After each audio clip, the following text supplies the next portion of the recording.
बिस्मिल्लाहिर्रहमानिर्रहीम। अस्सलाम वालेकुम नाज़रीन, मेरा नाम सरवत फ़लीम है। नाज़रीन, एक तो जो बड़ी ख़बर है वो बाई इलेक्शन से रिलेटेड है। पाकिस्तान तहरीक इंसाफ ने इमरान ख़ान के जो हम अहकामात को सामने रखे तो बाई इलेक्शंस जो हैं उनका बायकॉट कर दिया है। मतलब जिन लोगों को पाकिस्तान तहरीक इंसाफ के जिन लीडरान को गैर कानूनी तरीके से बिला जवाज़ उनकी सीटों से डिसीट कर दिया गया है, उन खाली सीटों के ऊपर पीटीआई जो है वो अपने लोगों को खड़ा नहीं करेगी। ये बात इस एक तरफ जाती है जिसमें हमें ये नज़र आता है कि ऐन मुमकिन है कि पूरी अपोजिशन इस वक्त फारिग हो जाए या पूरी पीटीआई जो है वो पार्लियामेंट से अपने इस्तीफ़े दे दे, और इस्तीफ़े देने के बाद उनके पास जो वाहिद ऑप्शन है वो सड़क का बाकी बचेगा। असम्बलियों से वो लोग इस वक्त मायूस हो चुके हैं, पार्लियामेंट से मायूस हो चुके हैं, आइन से, कानून से मायूस हो चुके हैं, अदालतों में जो इंसाफ के लिए वो देख रहे थे उससे मायूस हो गए हैं। तो अब जो इमरान खान साहब ने जेल से आज ताज़ा पैगामात भेजे हैं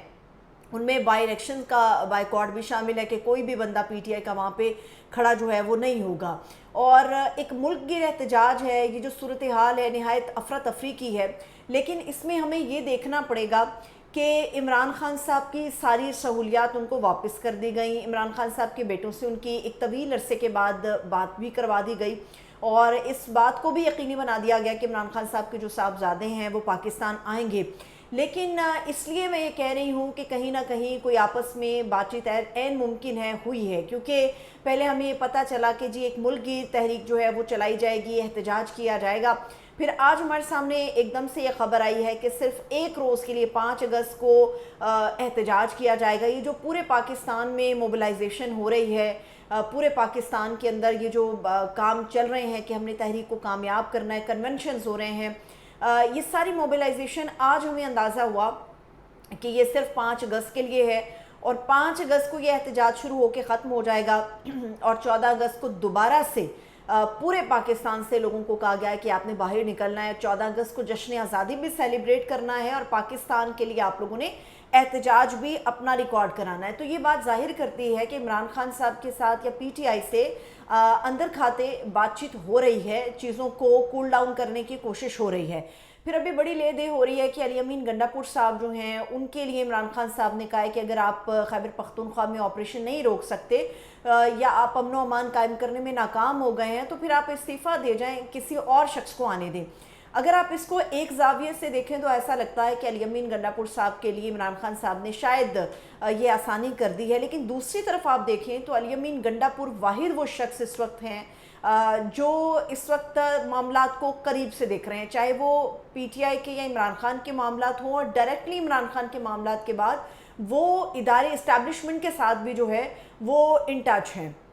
तो अली अमीन गंडापुर साहब ने इस वक्त पूरे खैबर पख्तूनख्वा के अंदर जो जिरगों के साथ मुशावरत का एक अमल शुरू किया है उसको मैं इसलिए काबिल तहसीन कहूँगी क्योंकि इदारा हो या अवाम हो, इन दोनों को आमने सामने कभी नहीं आना चाहिए, क्योंकि इदारे ही पाकिस्तान की मजबूती की वजह हैं और अवाम ही पाकिस्तान के अंदर पाकिस्तान की खुशहाली और अमन व अमान की ज़ामिन हुआ करती है।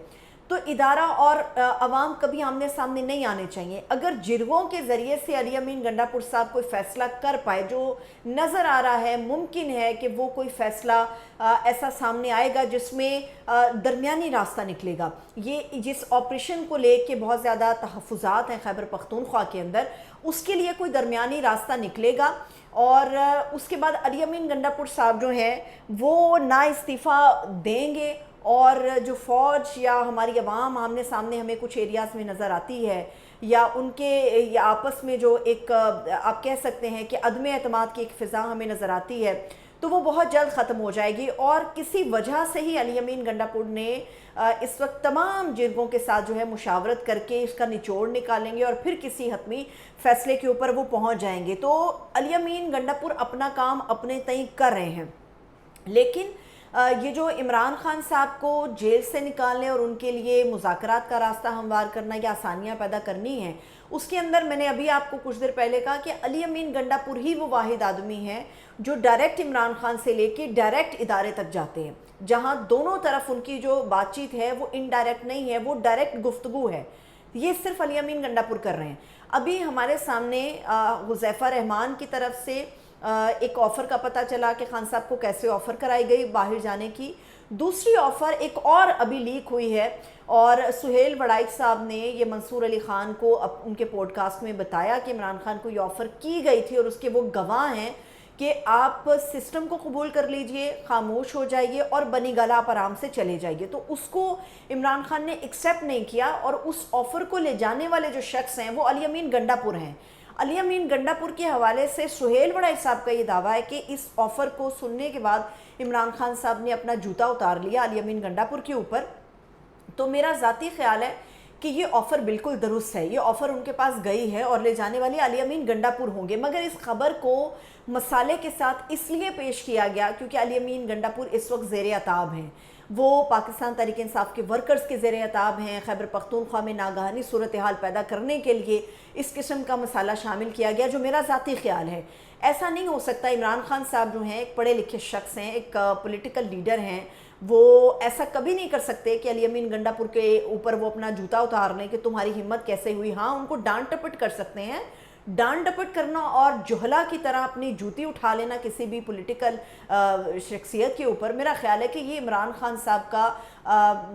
ترہ امتیاز نہیں ہے، یا وہ اس قسم کی حرکات نہیں کرتے۔ تو مسئلہ اس میں اس لیے ہے کیونکہ علی امین گنڈا پور کے خلاف جتنا بھی کیا جا سکتا ہے وہ ہونا چاہیے، تاکہ یہ خیال ہے کہ تاکہ خیبر پختونخوا کے اندر صورتحال جو ہے وہ پرامن نہ رہ سکے، اور کوئی جواز بن سکے کہ خیبر پختونخوا کے اندر علی امین گنڈا پور صاحب کو کسی طرح سے ہٹایا جا سکے۔ اب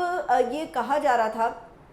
کہ جو کیسز ہیں عمران خان صاحب کے اوپر، وہ توشہ خانہ کا ہو یا کوئی بھی کیس ہو، وہ بالکل لیگل ہے، لیکن ہمیں یاد رکھنا چاہیے کہ ان ڈیلز کو سامنے آنے کے بعد، اور ابھی تو لوٹ میلہ اور لگے گا، یہ وہ ڈیلز ہیں جو بالکل ابتدائی ایام میں عمران خان صاحب کو دی گئی ہوں گی۔ 2 سال کے اندر ان کی ٹیبل پر کیا کچھ آیا ہوگا، یہ ساری چیزیں ابھی آئیں گے باہر۔ اور رانا ثناء اللہ صاحب آن ریکارڈ یہ کہہ چکے ہیں کہ ہم عمران خان صاحب سے بات کے لیے تیار ہیں، مگر عمران خان صاحب ہیں وہ گورنمنٹ کے ساتھ بات کرنے کو تیار نہیں ہے۔ ایک آدمی اصولوں کی چٹان بنا کر کھڑا ہے اور وہ اس سے ہٹنے کے لیے تیار نہیں ہے۔ یہ جو عمران خان صاحب کے اوپر الزام لگا رہی تھی اور حکومتی پارٹی لگا رہی تھی کہ شاید وہ این آر او مانگ رہے ہیں،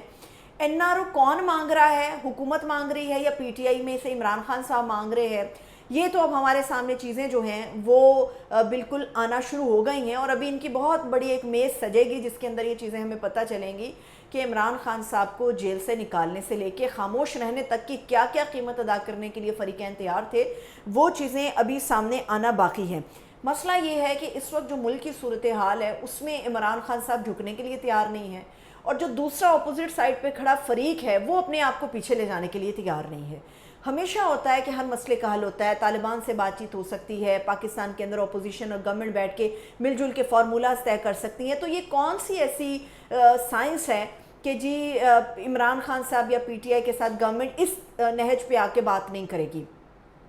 دونوں فریقین کو تھوڑا سا نرمی کا مظاہرہ کرنا ہوگا، اور اس میں دیکھنا ہوگا کہ درمیان میں کون سی قداور شخصیات یا کون سے قداور لوگ آتے ہیں جو چیزوں کو یا معاملات کو تھوڑا کول ڈاؤن کرنے میں اپنا کردار ادا کریں گے، کیونکہ اگر صورتحال اسی طرح سے آگے چڑھتی رہی تو پھر ہمارے لیے پاکستان کے اندر حالات کو سازگار رکھنا جو ہے وہ ناممکن ہو جائے گا۔ مشکل کہنا تو ایک الگ طرف ٹھہرا، یہ ناممکن ہو جائے گا۔ جس قسم کا بحران پیدا ہو جائے گا اس کو پھر کوئی بھی کنٹرول نہیں کر سکے گا۔ اپنا خیال رکھیے، خدا حافظ۔